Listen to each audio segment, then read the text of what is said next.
दिलेला होता आणि एक दिवस मुंबईला ठरवलेला होता.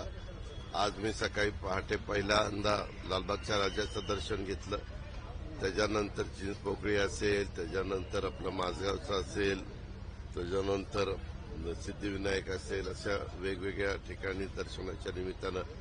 कारण साधारण मला अंदाज होता की मागच्या 2 दिवसाच्या सुट्ट्यामध्ये चिक्कार गर्दी होती.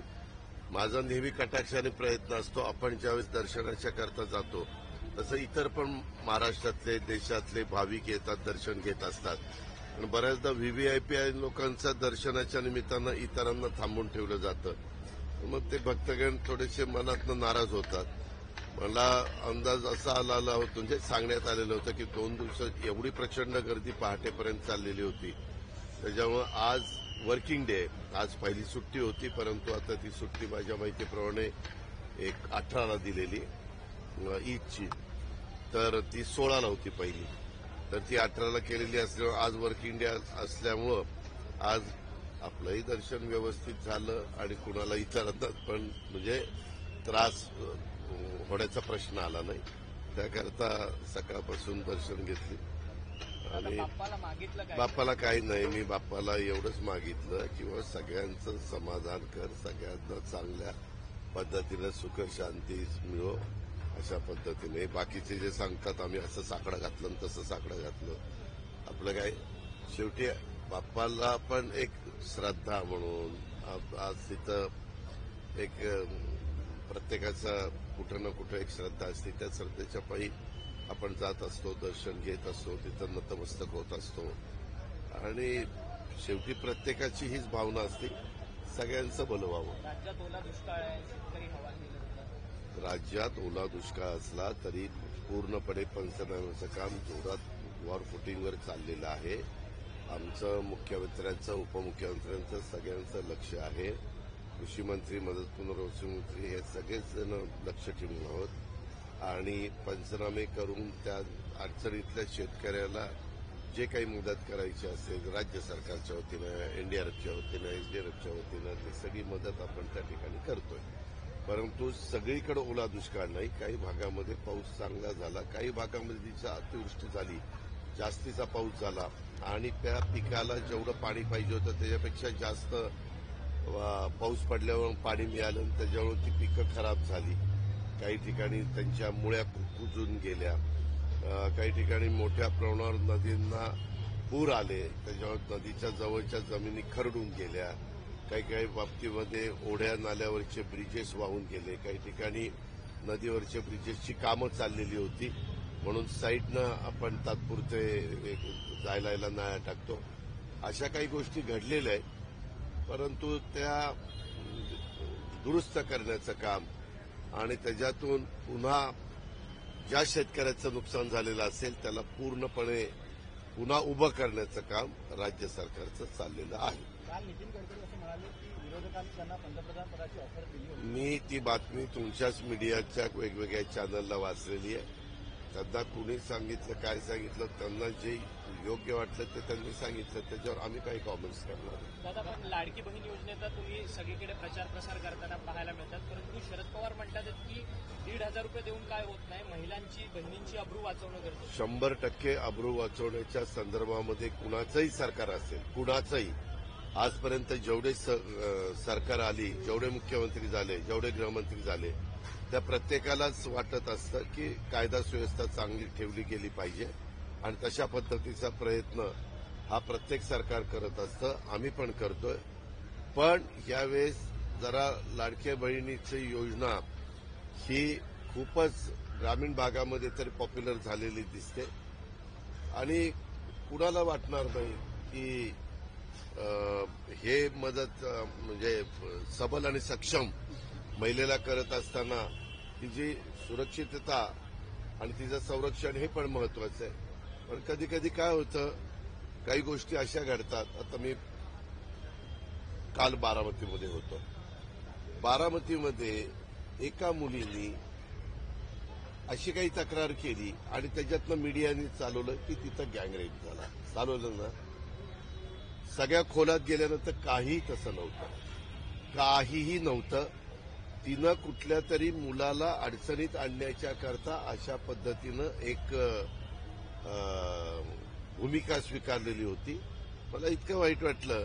तोपर्यंत त्या संस्थेची बदनामी, आमच्या पोलीस खात्याची बदनामी, आमच्या बारामती परिसराची बदनामी, शेवटी बारामतीचे आम्ही अनेक वर्ष लोकप्रतिनिधी असल्यामुळे आम्हा लोकांची बदनामी, सरकारची बदनामी, माझी कुठल्याच मायमाऊलीच्या वर, कुठल्याच मुलीच्या वर अशा पद्धतीचं घडता कामा नये. त्याबद्दल सतत सगळ्यांचं लक्ष आहे. ती तक्रार आल्यानंतर इतकी additional SP, DySP, PI, PSI एवढी त्यांनी यंत्रणा लावली. पण मग ती सांगायची नाही इथं नाही तिथं, तिथं नाही तिथं नाही, मला इकडं नेलं असं ते. आणि मग नंतर खोलात गेल्यावर वेगळंच चित्र आलं. पण काही चॅनलनी तर बातमी लावून टाकली. बातम्या आम्ही स्वतः बघितल्या. असं होऊ नये, घडू तर कुठंच नाही. पण माझ्या सगळ्यांना आव्हान आहे, कारण नसताना कुणाला तरी गोवण्याच्या निमित्तानं असं करण्याचा प्रयत्न देखील कुणी त्या ठिकाणी करण्याचा प्रयत्न करू नये. दादा, मुख्यमंत्री असं म्हणतात की मला गुलाबी रंगाची गरज नाही, माझा रंग पांढरा आहे, जो कोणत्याही रंगाला टीका करतो. पांढरा रंग सगळ्यात चांगला स्वच्छ असतो. हो का, मी पण आज पांढरा शुभ्र घातलेलं आहे. मुख्यमंत्री म्हणतात ते योग्यच आहे. तुम्ही काय करता मीडिया, हे असं म्हणलं ते तसं म्हणलं, तुमचं काय. मग मुख्यमंत्र्यांच्या बद्दल मी काहीतरी म्हटलं, अजित पवारांनी त्याला हे उत्तर दिलं. अरे कशाचं काय, आपला चांगला गणेशोत्सव उद्या, विसर्जनाचा कार्यक्रम सगळ्या महाराष्ट्रात होणार आहे. चांगला आजचा 10वा दिवस गणेशोत्सवाचा. 10 दिवस चांगल्या पद्धतीनं गेलेले. सगळीकडे भाविकांचा उत्साह बघायला मिळाला. तुम्ही पण सगळ्या चॅनलवाल्यांनी अतिशय व्यवस्थितपणे, बऱ्याच लोकांना जाऊन दर्शन घ्यायला जमत नाही, रांगेत काही तास उभं राहायला जमत नाही, काही तब्येतीची काय परिस्थिती असते, काही बाहेर भागातले असतात आणि त्यांना एक आकर्षण असतं पुण्यातल्या काही गणपतींचं, मुंबईतल्या काही गणपतींचं. पण ते सगळं काम तुम्ही अतिशय उत्तम पद्धतीनं करताय. त्यांना घरात बसल्या दर्शन घडवण्याचं हे पण त्रिवार सत्य आहे. दादा, भुजबळांनी दावा केलाय की मनोज जरांगे पाटलांना दुसऱ्या दिवशी संपूर्ण लाठीचार्ज झाल्यानंतर दुसऱ्या दिवशी उपोषणाला बसवलं ते राजेश टोपे आणि रोहित पवार यांनी. या दाव्याला कसं पाहता? नाही, मला माहिती नाही. मी विचारून भेटल्यानंतर असं काही होतं का मला माहिती नाही. दादा, जागा वाटपावरतून खरं तर मुख्यमंत्र्यांनी काही वर्तमानपत्रांना मुलाखती दिल्यात. त्यांनी त्यात सांगितलंय की खरं तर स्ट्राईक रेटवरतून आणि जिंकण्याच्या क्षमतेवरतूनच संपूर्ण जागा वाटप होईल. जे हे सगळे प्रमुख व्यक्ती आहेत त्यांना प्रत्येकाला जे काही वाटतं ते त्यांना म्हणण्याचा अधिकार आहे, सांगण्याचा अधिकार आहे. सगळेजण सांगतील आणि नंतर फायनल निर्णय होईल. 2 टप्प्यात निवडणुका होतील असंही ते म्हणतात. मला काहीच माहित नाही. मी काही ज्योतिषी नाहीये. निवडणूक आयोगाशी मी काही बोललेलं नाही. निवडणूक आयोगाची प्रेस ज्यावेळेस आयोग लावतील त्यावेळेस आपल्याला सगळ्यांना कळेल. थोडी कळ काढा ना. सध्या आता गणेशोत्सव चाललाय, कुठलं दर्शन राहिलेलं असेल तर घ्या, बाप्पाला नमस्कार करा. त्याच्यामध्ये एवढं काय, तो त्यांचा अधिकार आहे ना, आपला अधिकार नाहीच आहे कुणाचा. निवडणूक आयोगाचा अधिकार आहे. 2 टप्प्यात घ्यावं, 3 टप्प्यात घ्यावं, 1 टप्प्यात घ्यावं, 4 टप्प्यात घ्यावं, पूर्णपणे त्यांचा अधिकार आहे. त्यांचा स्वायत्तता आहे, त्यांचा अधिकार आहे. 6,600 मेगावॅट वीज निर्मिती कंत्राट अदानीला मिळालेलं आहे. आधी अदानीवरून काँग्रेस टीका करत असते आणि आता एक कंत्राट दिलं अदानीने. हो का, कुठलंही सरकारमध्ये एखादं कॉन्ट्रॅक्ट करत असताना, कंत्राट निघत असताना काही नियम ठरलेले आहेत. त्या टेंडरची काही प्रोसिजर ठरलेली आहे. त्याच्यामध्ये तुमचा किती टर्नओव्हर आहे, काय आहे, तुम्ही लोएस्ट किती आला, एस्टिमेट कॉस्टने आहे का लोएस्ट आहे, अशा सगळ्या गोष्टी बघितल्या जातात. आता तुम्हालाही माहिती आहे की आपल्या इथं होल्डिंग कंपनी आहे महावितरण, म्हणजे ऊर्जा विभागाची. आणि त्या होल्डिंग कंपनीच्या खाली 3 कंपन्या आहेत, महावितरण, महापारेषण आणि महानिर्मिती. आता ज्यांच्या टेंडर आहे, आता हे टेंडर असेल महानिर्मितीचं, महानिर्मितीने त्याबद्दलचा, आणि तिथं सीएमडी असतो, हा आयएस ऑफिसर असतो, ते त्या ठिकाणी बघतात. त्यांनी त्या बाबतीमध्ये केलेलं असेल. त्याच्यात नुसती टीका टिप्पणी करण्याच्या पेक्षा काही चुकीचं झालेलं असेल तर टीका करणाऱ्यांनी दाखवावं की या टेंडरमध्ये अशा अशा गोष्टी जाणीवपूर्वक डावलल्या गेल्या किंवा नवीन टाकल्या गेल्या असं काही झालेलं असेल.